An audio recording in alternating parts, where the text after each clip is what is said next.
आदरणीय सभापति जी, संविधान निर्माता इस बात में बहुत सजग थे।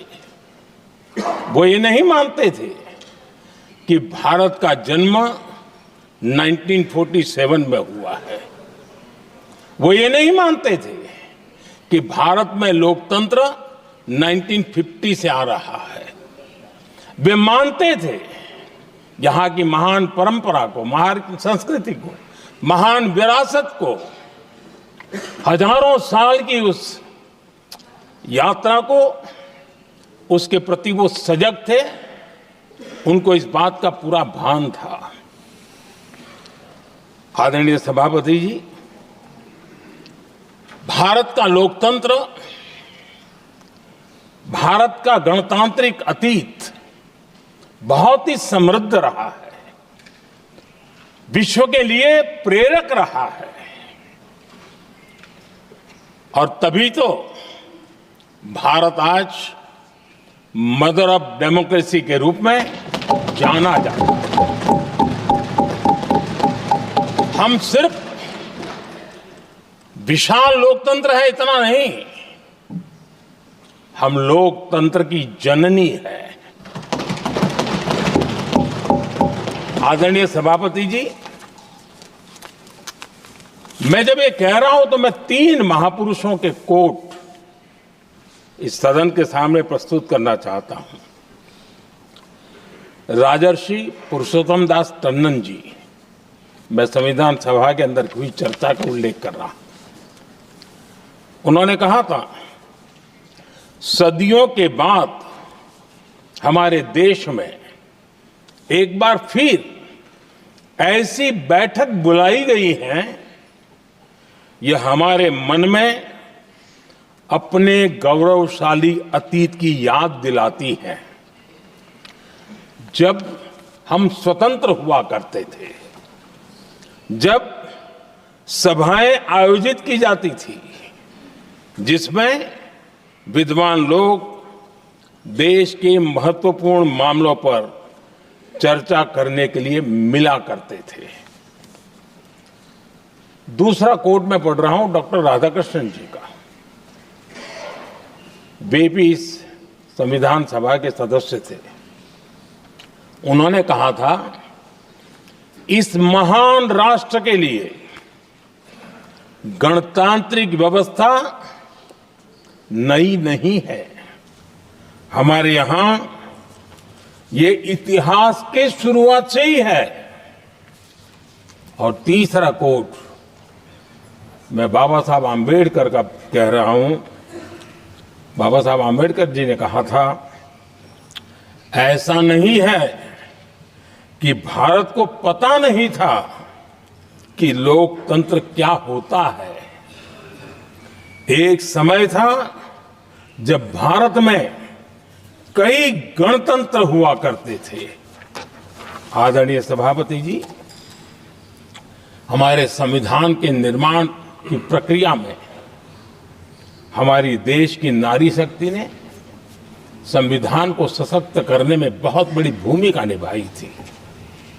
संविधान सभा में 15 माननीय महिला सदस्य थी और सक्रिय सदस्य थी। मौलिक चिंतन के आधार पर उन्होंने संविधान सभा की डिबेट को समृद्ध किया था। और वे सभी बहनें अलग अलग बैकग्राउंड थी, अलग अलग क्षेत्र की थी, और संविधान में उन्होंने जो जो सुझाव दिए, उन सुझावों का संविधान के निर्माण पर बहुत बड़ा प्रभाव रहा था। और हमारे लिए गर्व की बात है कि दुनिया के कई देश आजाद भी हुए, संविधान भी बने, लोकतंत्र भी चला, लेकिन महिलाओं को अधिकार देने में दशकों बीत गए थे।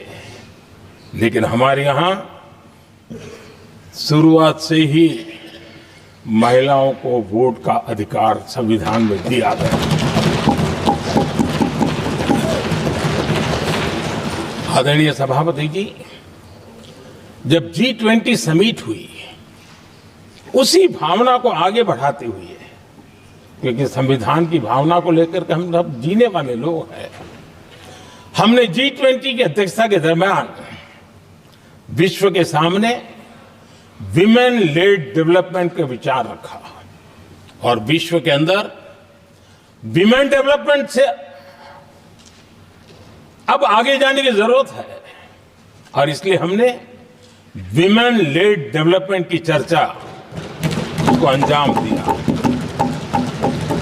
इतना ही नहीं, हम सभी सांसदों ने मिलकर के एक स्वर से नारी शक्ति बंधन अधिनियम पारित करके हमारी महिला शक्ति को भारतीय लोकतंत्र में उनकी भागीदारी सुनिश्चित करने के लिए हम लोगों ने कदम उठाए।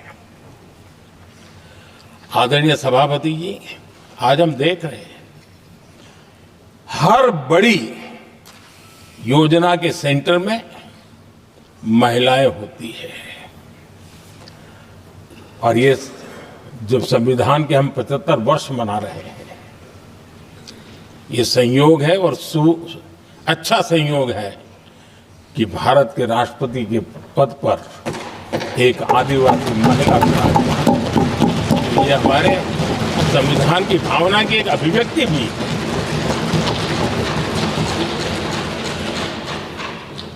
आदरणीय सभापति जी, इस सदन में भी लगातार हमारे महिला सांसदों की संख्या बढ़ रही है, उनका योगदान भी बढ़ रहा है। मंत्रिपरिषद में भी उनका योगदान बढ़ रहा है। आज सामाजिक क्षेत्र हो, राजनीतिक क्षेत्र हो, शिक्षा का क्षेत्र हो, खेलकूद का क्षेत्र हो, क्रिएटिव वर्ल्ड की दुनिया हो, जीवन के हर क्षेत्र में महिलाओं का योगदान, महिलाओं का प्रतिनिधित्व